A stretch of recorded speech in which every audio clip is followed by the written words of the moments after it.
So it's siesta time and it's hot outside. I was gonna post this straight to YouTube, but my phone won't let me, so I'm recording a video. Like, those of you that know this, like, sorry for the redundancy. Those that don't,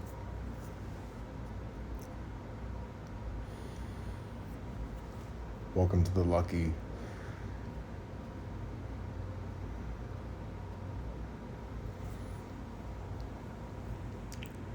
But I'll have you know, if you're gonna continue on this video,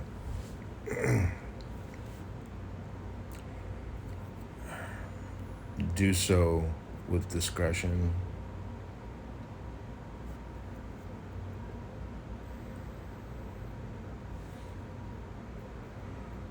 We're gonna go to a place that existed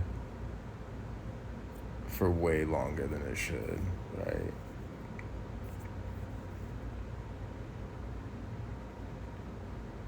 And fucking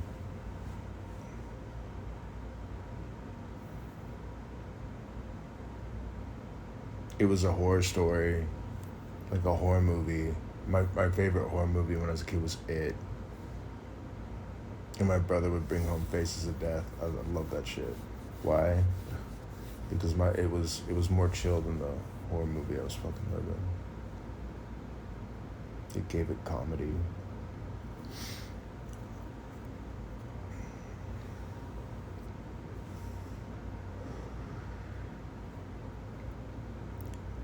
My upbringing was unique.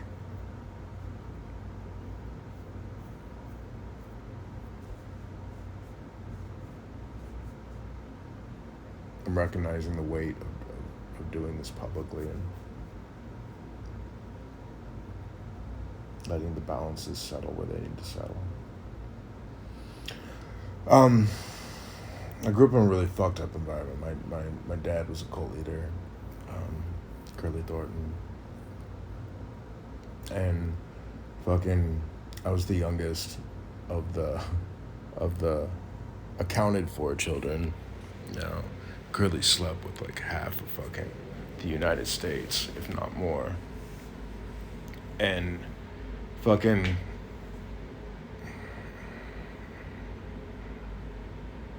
so I'm sure I have other siblings out there. Like, pretty positive about that, but it's crazy because I grew up in this environment, and the fact of whether he's my dad or not is questionable at this point because of genetic testing and what it's shown me.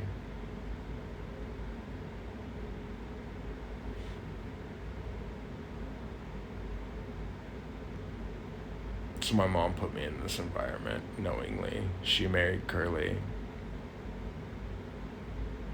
like 2 weeks before fucking I was born.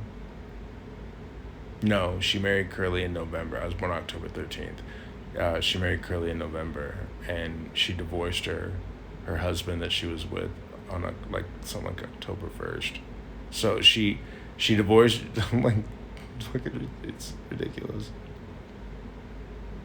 And I just show up in the middle of that chaos.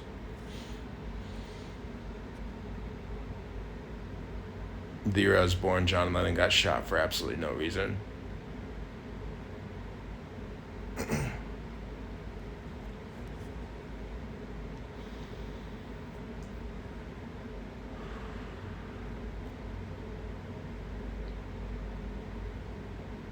I was supposed to be born on the day he died.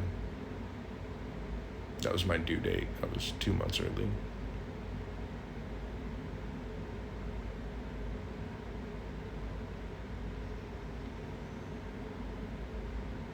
I was born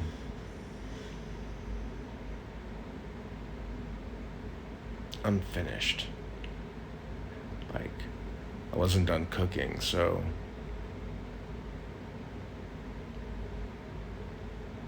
body has like hormone imbalances, and I'm intersex, and because shit wasn't done forming, shit wasn't done forming. I had to be in an incubator for like forever. I still suck my tongue because my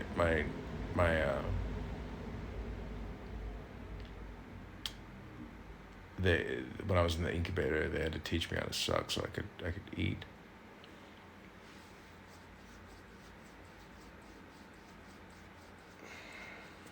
So to this day, when I'm comfortable, I suck my tongue because it reminds me of a safe place.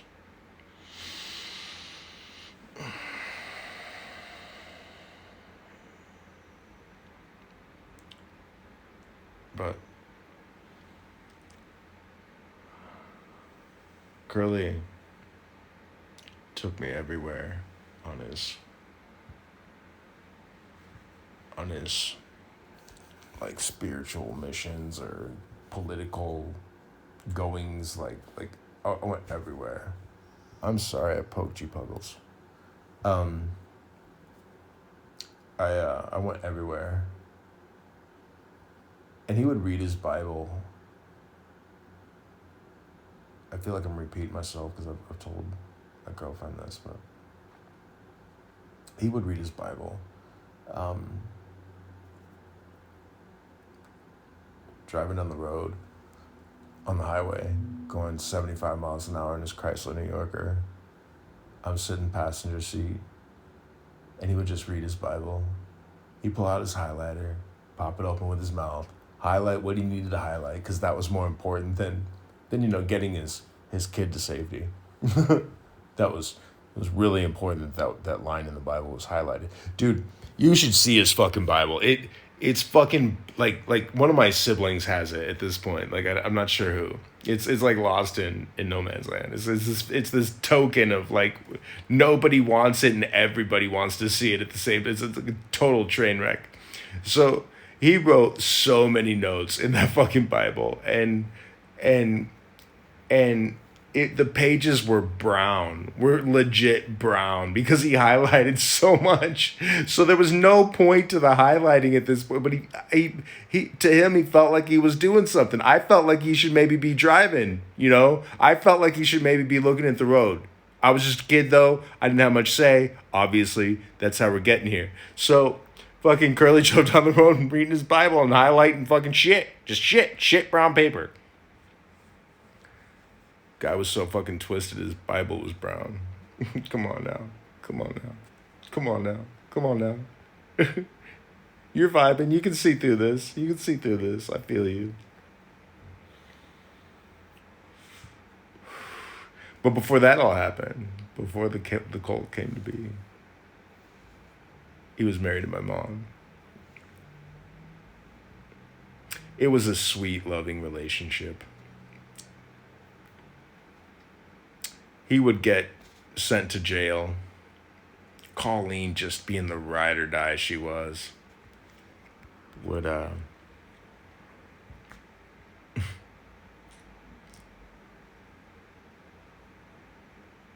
spend all the money in his account and let him rot there. When I was 17, she choked me going out the door. I told her I didn't want to do the dishes. Apparently, she really wanted me to do the fucking dishes. And she starts yelling at me, and I'm like, fuck this. I'm just about to turn 18. And so I'm like prepared to just not give a fuck anymore. Like I'm beyond being prepared. I'm putting it into motion. I no longer give two fucks about her. And she fucking, this is before my dad died, it's like right before Curly died. And he was assassinated the 21st of January, 1999. So this is like September 1998. And she fucking comes after me going out the door. I was with my girlfriend, Paula. And she goes out the door, and she chokes me to pull me back. And I'm like, fuck this. I was a wrestler, And so I manipulated my weight and got away from her. And in the process, She screams, "Oh no!" and starts like sliding across the wall all dramatically. Paul has had enough at this point. She's like, "Fuck this, I'm out. We got to get the fuck out of here. This is not our vibe. This is not our vibe."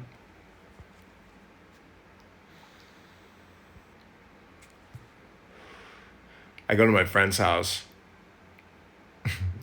immediately after that. I've got like claw marks on my neck, and she's like, "What the fuck?"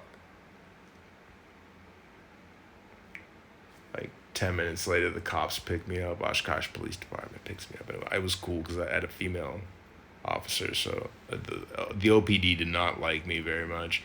They did not take kindly to brown people being in their city. And fucking it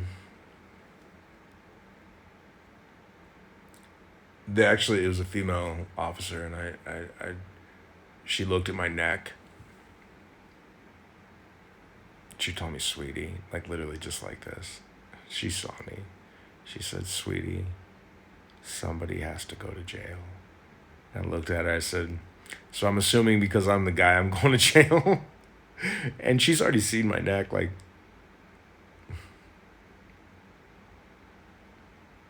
so I went to jail. That was my breakaway from my mom. She tried to ask me to come home. I was getting my stuff. She was talking to me about some shit, and I said, "I'm just getting my stuff." She goes, "Do you want your stuff to be here?" All like kind of creepy, you know? And I was like, "No, Curly." This is right before, that's what I said.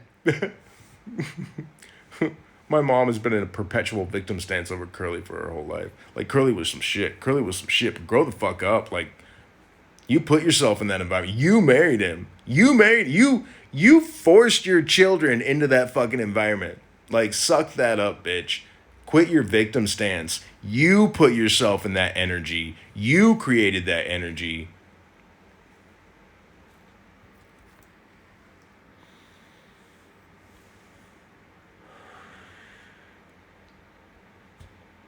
So you can look up Curly Thornton and see a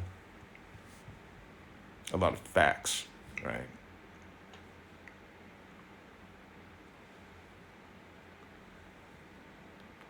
But you want to get down to the nitty gritty, where all that came from, where all that started.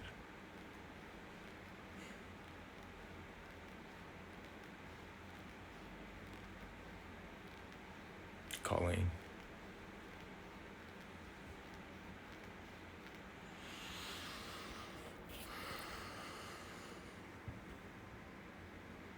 She is a perpetual hate machine.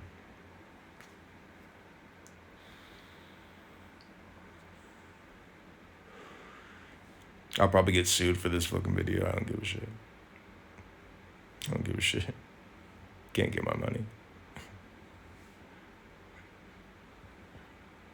My boss pays your husband, so.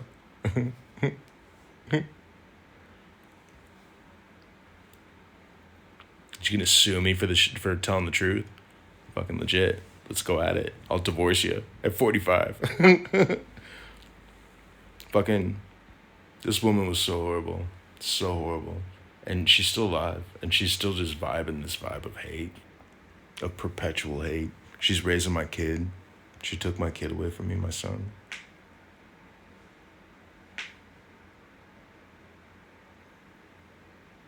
I don't want to get into the details of that because he's still. I don't want to get into the details of that, but.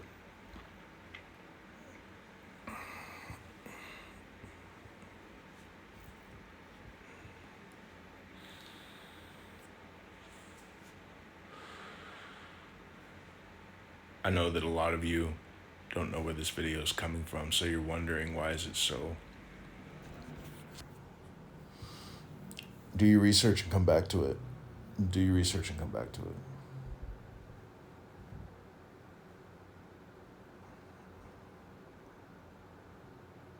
Like, when I was in the cult, I had fucking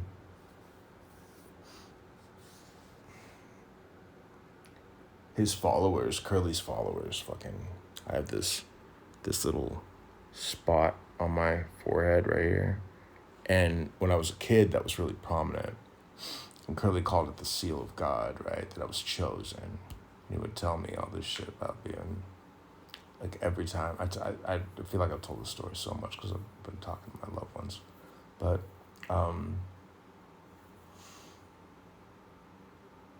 every time we went to the movies, Curly had the same thing. I don't know what it was about the movies that just he had to say this. It wasn't like out of OCD at all. Every time was heartfelt. Every time was heartfelt, which was what made it so fucking like daunting to get out of this thinking, right? And so I'm like, this happened from like from like 5 years old on, like no, I'm probably about 6, 7, on to 13 consistently that whole time. And he would fucking sit there and say, Corey Mike, and he'd poke me. Lights had just gone down. Okay, apparently that's the time for Curly to talk, right? Like, lights go down, just blah, blah, blah, blah. I hate talking in movies. I hate talking right now because I feel like I'm in the fucking movie. Like I'm back there with Curly, poking me, watching motherfucking Rocky and shit. We went to every Rocky movie. That motherfucker adored Rocky. Holy shit. And he really loved Van Halen, the David Lee Roth years. And fucking,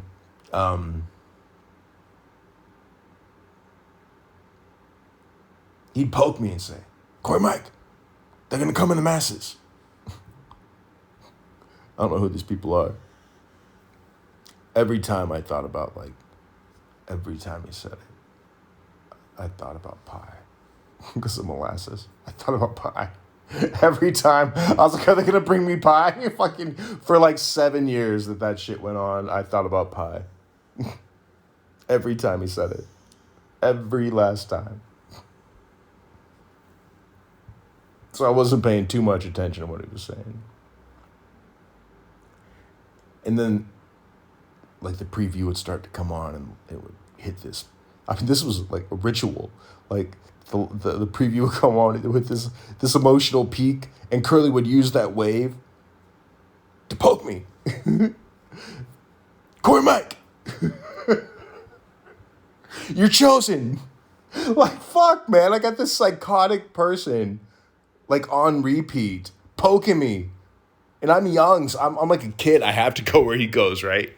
So I can't just get up and walk the fuck out of the movie. To this day, I won't go to the fucking movies. Fuck no. Once I wasn't with my kids anymore, I stopped going to the fucking movies. Fuck that. People poking me. Fuck.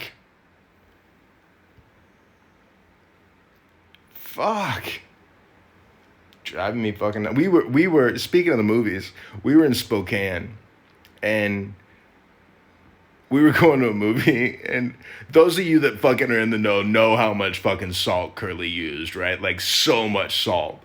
And he gets some popcorn, and I'm just chilling. I can't remember what fucking movie we're going to. And we're just chilling. And he's, like, dumping his salt on the fucking... on the popcorn. This fucking Neanderthal bumps Curly and I and tries taking the salt out of my dad's hand. Those of you that know what was about to happen. Fucking Curly didn't get physical much around me unless he was doing it to me. So this was a rare occurrence for him, right? Like, I kept him balanced, and so he was able to escape that madness until I was gone, and then it just overtook him. He started beating on everybody, like beating the fuck out of everybody. Yeah, that's some facts. And fucking he'd walk around. They ran into the rod of God, fucking. So it's not abuse. It's biblical preaching. Okay, let's recognize that vibe for a second. And so. Fucking we're the guy takes the fucking salt out of my dad's hands, and Curly yanks it back Dude was the one to break boundaries and has the balls to say this with a little kid standing there. Excuse me, asshole. Curly looked at him. He put the salt down. He turned. He put me behind him. And he said, watch who you call an asshole in front of my boy. And he choke slammed that motherfucker. Dude stood so much taller than him, dude.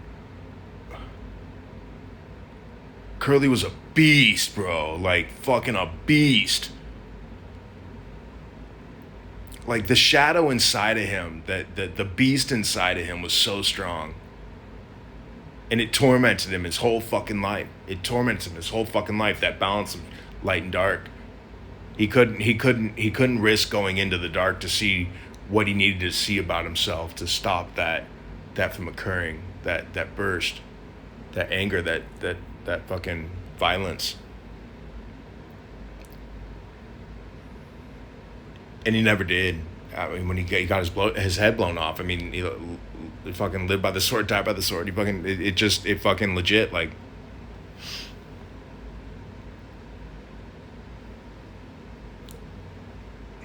So the energy would come out in these bursts, and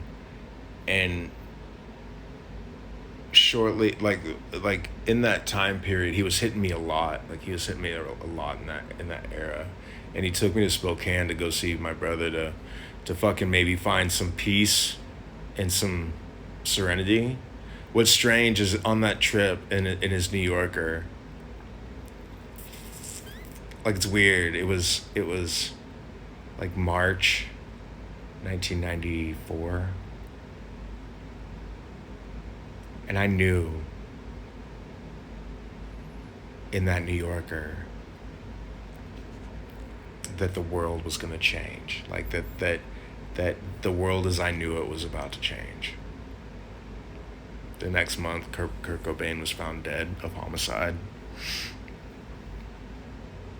for speaking the truth.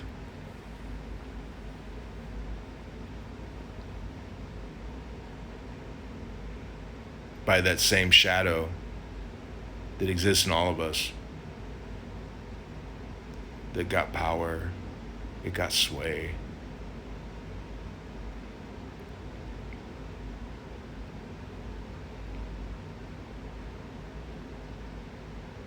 I've done a lot of shadow work in the last year, and I've disappeared into my hell.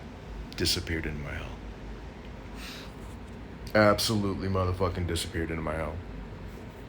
And I got to a point while I was in this abyss in the middle of fucking the ghetto in Tucson, and fucking while I was in this abyss, fucking, you can look back on some of these videos and see this happening. I got to a point where it was sink or swim. And I was actually listening to that album, Gaslight Anthem, a lot at that point. Like, a lot. Navasink Banks. And fucking,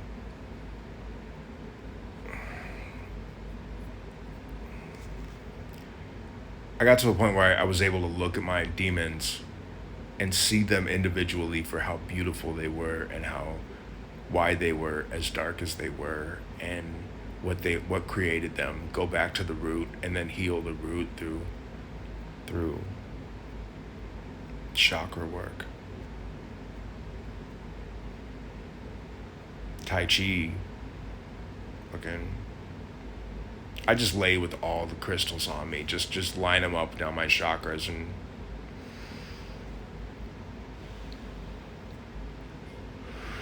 it didn't create an escape for the shadow. It created an integration.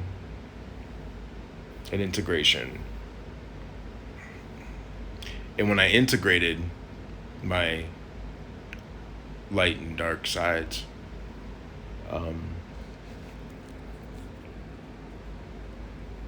something special happened. Like, I started to sway through life.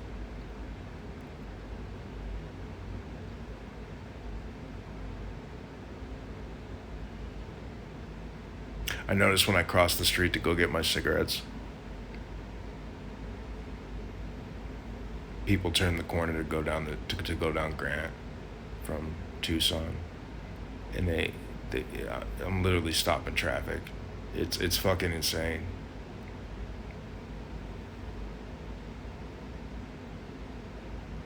Because I'm swaying with the energy, like it's.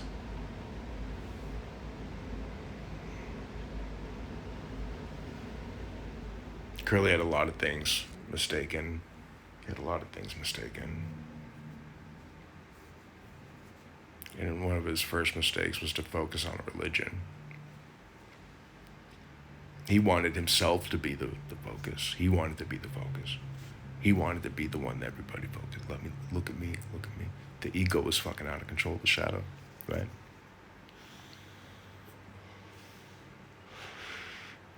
When you're in resonance, you don't matter.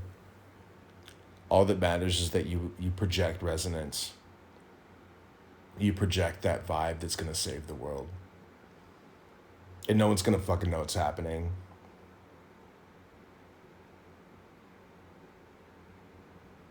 We just do it by vibe. And dude, get in, Lil Peep. Fucking get in, Lil Peep. Listen to Live Forever and see if your life doesn't change. Listen to Live Forever. The whole fucking album. From start to finish. From Angel Dust to fucking Give You the Moon. See if your life doesn't fucking change.